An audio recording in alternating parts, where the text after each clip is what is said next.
또 안전하지 않다. 김정은이 핵무기들을 보유하고 있는데 누가 안전하겠느냐고 밝혔습니다. 또 38선에 2만 8천 명의 미군이 있고 그들은 매우 용감한 군인이기 때문에 안전하다고 말하고 싶다면서도 김정은이 장거리 미사일을 보유한다면 우리도 안전하지 않을 것이라고 강조했습니다. 도널드 트럼프 미국 대통령이 또다시 북한의 핵과 미사일 위협을 언급했습니다. 매우 화가 났다라는 강한 표현과 함께 북한 김정은과의 만남은 너무 늦었다는 말을 했다고 합니다. 최근 아베 신조 일본 총리와의 만찬 도중 북한의 탄도미사일 발사 소식을 접한 도널드 트럼프 미국 대통령. 현지 시간 23일 로이터 통신과의 인터뷰에서 당시 북한이 도발에 매우 화가 났다고 밝혔습니다. 그리고 북한의 위협을 매우 위험한 상황이라고 규정했습니다. 북한의 핵과 미사일 위협을 매우 큰 문제라고 말한 데 이어 또다시 강한 표현으로 비판한 겁니다. 트럼프 대통령은 이런 북한에 대한 대책으로 일본과 한국의 미사일 방어 시스템을 가속화하는 것이 많은 옵션 가운데 포함되어 있다고 말했습니다. 도널드 트럼프 미국 대통령이 북한과 관련해 아마도 긍정적인 무엇인가가 일어날 수 있다며 북미 관계의 호전 가능성을 내비쳤습니다. 미국 CBS 뉴스에 따르면 트럼프 대통령은 현지 시간으로 22일 애리조나주 피닉스에서 열린 지지 집회에서 김정은이 우리를 존중하기 시작했다는 사실을 나는 존중한다고 말했습니다. 이어 아마도 아닐지도 모르지만 그래도 아마 긍정적인 무엇인가가 일어날 수 있다고 덧붙였습니다. 미국 언론도 김정은을 만날 용의가 있다고 말한 트럼프 대통령을 잇따라 비판하고 있습니다. 사드 비용 문제로 동맹국을 황당하게 해놓고 북한의 독재자를 추켜 세우는 게 말이 되느냐는 건데요. 김정은 북한 노동당 위원장을 만날 용의가 있다. 김정은을 만나는 게 적절하다면 영광스럽게 만나겠다. 트럼프 대통령의 발언을 미국 언론이 잇따라 비판하고 있습니다. 워싱턴 포스트는 미국의 6번째 교역 파트너인 한국을 모욕하면서 미국을 파괴하겠다는 북한의 지도자를 찬양한 것이라고 꼬집었습니다. 그러면서 김정은을 만나게 되면 영광이라는 말까지 쓸 필요가 있었느냐고 지적했습니다. 워싱턴 포스트는 트럼프 대통령이 독재자를 칭찬하고 존경을 표출한 것은 어제 오늘 일이 아니지만 김정은에 대한 찬사 수위가 훨씬 높다고 덧붙였습니다. CNN은 김정은 위원장과의 대화 자체가 몹시 나쁜 아이디어라고 비판했습니다. CNN은 트럼프 대통령이 김정은 위원장과 함께 자리하는 모습 자체가 김 위원장에게 좋은 것이라면서 세계의 강력한 지도자 위치에 올려주는 것이라고 강조했습니다. 뉴욕타임스는 트럼프 대통령의 발언이 인권운동가들에게 심각한 비판을 받고 있다고 전했습니다. 대량 학살과 고문을 저지른 인물에게 영광이라고 말하는 건 용납될 수 없다는 겁니다. 뉴욕타임스는 극단적인 입장을 취하다가 한순간에 방향을 바꾸는 게 트럼프의 협상 전략이지만 북한 정권의 예측 불가능성이 트럼프를 뛰어넘을 수 있다고 경고하기도 했습니다. 네, 김주환 YTN 정치안보 전문 기자와 함께 짚어보겠습니다. 안녕하십니까? 안녕하세요. 예. 자, 다소 이게 좀 갑작스럽게 나온 발언인데요. 트럼프 대통령, 적절한 환경이 조성이 되면 김정은과 만나겠다. 이게 어떤 의미를 담고 있는 건가요? 일단 좀 우리말에 뜬금없다라는 말이 예. 있죠. 저는 개인적으로 좀 그렇게 좀 정리를 하고 싶습니다. 왜냐하면 트럼프 대통령이 후보 시절부터 지금까지 이렇게 말이 계속 널뛰기를 하고 있죠. 네. 일관성이 전혀 안 보이는 발언인데 네. 갑자기 며칠 전까지만 해도 지난 2월이었죠. 김정남 암살했을 때는 맹비난을 하다가 예. 갑자기 또 굉장히 극찬을 했어요. 영광이다. 그와 만나는 것이 영광이 될 것이다. 이렇게까지 얘기를 했고 그 다음에 국가 원수다. 뭐 국가 원수일 수 있죠. 예. 그런데 이런 부분에 대해서 영리하다라고 예, 표현하더라고요. 그 어떤 의도성을 가지고 했을 개연성은 충분히 보입니다. 그러나 지금 표면적으로는 굉장히 그 여러 가지 속내를 알 수 없을 네. 정도의 말이 왔다 갔다 하는 것 같죠. 지금 최근에 발언도 좀 왔다 갔다 하는 것 같아서 잘 모르겠는데 김정은은 영리한 녀석이다 이러면서 지금 말씀해 주신 것처럼 조건이 되면 만날 수 있다 이런 얘기를 네. 했지만 네. 또 다른 인터뷰를 보면 미국 본토도 안전하지 않다. 최악을 대비해야 된다. 또 이런 얘기도 했어요. 이게 참 모순되는 것 같기도 한데 어떻게 봐야 되나요? 지금 제가 스튜디오 들기 전에 그 공화당 경선 후보 때부터 북한 관련 발언을 쭉 나름대로 찾아봤는데 네. 거의 패턴이 같습니다. 지금 거의 같은데 그때와 반복되더 그러니까 당장에 어떤 사업가 출신이지 않습니까? 네. 어떤 목전에 이익을 있으면 그걸 위해서 어떤 다른 여러 가지 자신이 갖고 있는 모든 재화를 총동원을 해서 압박을 하거나 얼르거나 이런 상황을 연출하는 것 같아요. 지금 말씀도 일단 4월 달에 북한이 이 도발을 고강도 도발을 하지 않았습니까? 그러니까 네. 물론 끌어내려고 대화의 장으로 끌어내려고 하는 의도성은 보이는데 실제 만남까지는 굉장히 많은 난제를 넘어야 될 것이다 이렇게 정리를 할 수 있을 것 같아요. 근거 중에 하나는 일단 양국이 수교가 없습니다. 그리고 지금 이날 이때까지 한국 전쟁 이후로 미국은 북한을 공식적으로 국가로 인정을 안 하는 겁니다. 그런데 개인 자격으로 만날 수는 없겠죠. 네. 여러 가지 단계 그리고 만남의 장소 실제 만나자 회담을 하자라고 하면 사전 실무 작업을 해야 되는데 이러한 것들이 굉장히 많은 난제가 따를 겁니다. 물론 김정은 입장에선 자기 아버지들처럼 평양으로 와라 이렇게 할 수 있는데 세계 최고의 트럼프 대통령이 지금 현재로서는 평양을 갈 수 있을까요?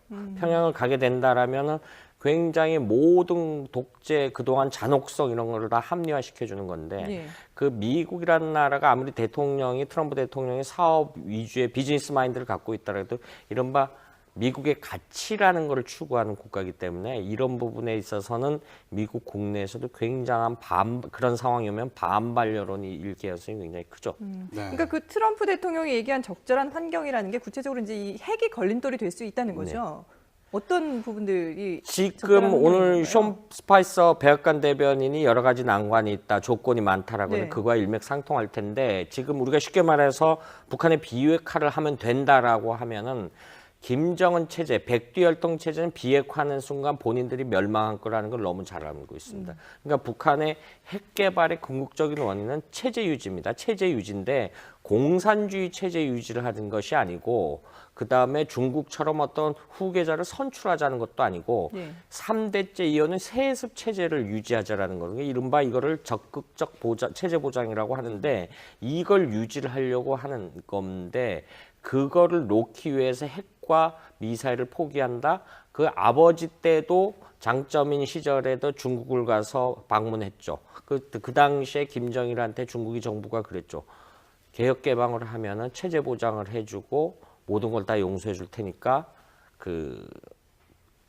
이 핵무기는 개발하지 마라라고 했는데 안 했습니다. 이걸 독재자의 딜레마라고 하는데 개혁 개방을 하는 순간 북한 수많은 2천만 명의 북한 죄 없는 주민들이 자기들이 얼마나 상대적으로 다른 국가와 비교해서 억압된 생활을 하는 걸 알게 됐죠. 그러면은 과거 동유럽이 붕괴될 때 루마니아 차우세스쿠 정권이 붕괴될 과정과 이 다음에 리비아 뭐 이런 정권들이 독재 정권이 붕괴되는 과정을 봤기 때문에 네. 이 역시 내부에서 견고한 체제 견고성이 무너진다고 보기 때문에 이 부분에서 김정은으로서는 굉장히 선택하기 어려운 상황에 처해 있을 굉장히 큽니다. 네. 그러면은 김정은 입장에서 만나겠다 이렇게 할 가능성은 아예 없다고 봐야 되는 겁니다. 아예 없다라는 거는 국제정치 현장에서 어떤 이렇게 물리학적으로 이렇게 자를 수는 단정을 지을 없는 수는 없는 거고요. 거고요. 물론 이렇게 볼 수 있겠죠. 중국 측의 요구 조건도 들어봐야 되겠죠. 그거를 좀 역사적 근거를 보면 1972년도 미중 정상회담 하기 전에 실무회담 했을 때 네. 사실 당시 주울레가 키신저하고 비밀회담을 하면서 당시 김일성이가 베이징에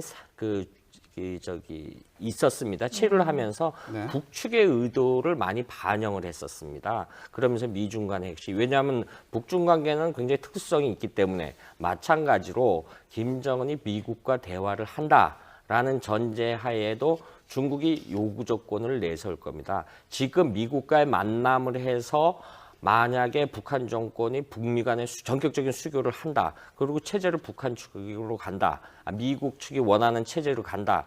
우리로서는 굉장히 좋은 일이지만 이거는 중국이 핵심 이익을 해치는 거기 때문에 압록강 두만강 국경에 미군이 한국군이 주둔하는 걸 의미하기 때문에 중국으로서는 이 부분에 대해서 절대 받아들일 수 없는 부분이 되겠죠. 그러니까 지정학적인 측면에서 이런 굉장히 복잡한 방정식이 전개될 가능성이 되기 때문에 그 다음에 이 통미봉남 형태로 될 수 있거든요. 한국은 배제하고 북미가 만난다. 우리 내부에서 남남 갈등이 발생 안 하리란 법은 없죠. 현실적으로. 그런데 이렇게는 할 수 있죠. 좀 그 스텝 바이 스텝으로 한 가지씩 해서 이렇게 대화의 문을 열어가고 서로 간에 이제 한 단계씩 조건을 해서 일단 실무회담부터 하는 그런 형태로 가면 굉장히 좋을 가능성은 있죠. 예, 지금 방금 뭐 우리의 입장도 말씀을 해주셨는데 잠깐 언급을 하셨는데 사실 우리 입장에서 보면은 한미 동맹이 뭐 굳건하다고 하면서 북한에 대해서 김정은에 대해서 이런 식으로 표현을 하는 거는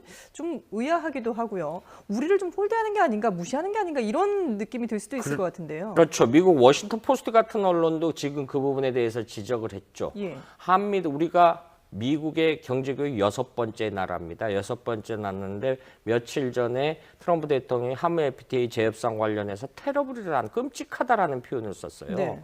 그런데 오늘 어제자 블룸버그 통신과의 기자에게서 뭐 영광스럽다 예. 이렇게 했는데 워싱턴 포스트가 사설에서 칼럼에서 뭐라고 썼냐면요.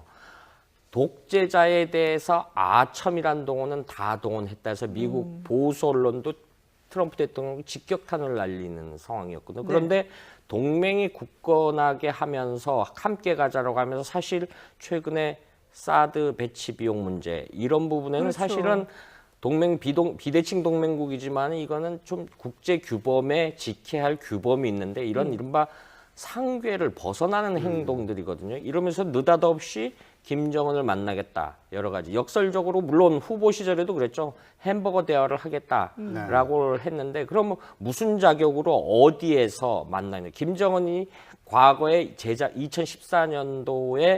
2015년도에 러시아 모스크바에서 열렸던 그 제국주의 열병 2차 대전 승전 기념일에도 안 갔습니다. 러시아가 초청을 보냈어요. 왜 안 갔냐면은 김정은은 주민들한테 최고 존엄입니다. 항상 위대한 지도자입니다. 남들보다 더 존경을 받아야 됩니다. 근데 다자무대에 가면은 정상이기 때문에 가나다 순으로 세워놔야 되죠. 이 스스로가 탈북 인사들의 얘기 들으면 이걸 김정은이 용납을 할 수가 없었다라는 겁니다. 예. 굉장히 자기는 최고죠. 이런 룰이 무너지게 되는 거죠. 네. 그럼 이 의전 관계에 있어서 워싱턴을 간다고 할 때 그렇게 쉽게 해줄까요?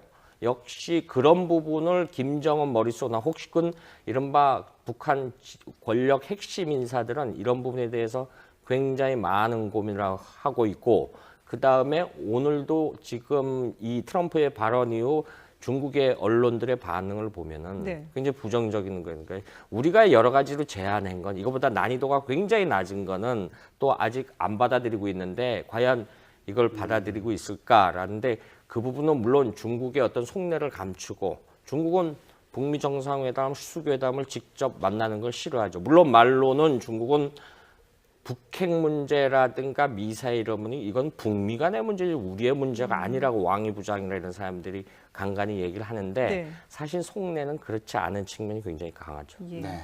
사실 뭐 트럼프 정부 이후에 뭐 예측 불가능한 상황들이 벌어질 것이다라고 했는데 이런 외교 안보 분야에서도 상당히 의중을 알 수 없는 그런 행보들이 이어지는 것 같은데 앞으로 좀 더 지켜보도록 하겠습니다. 지금까지 김주환 YTN 정치안보 전문기자와 함께했습니다. 잘 들었습니다.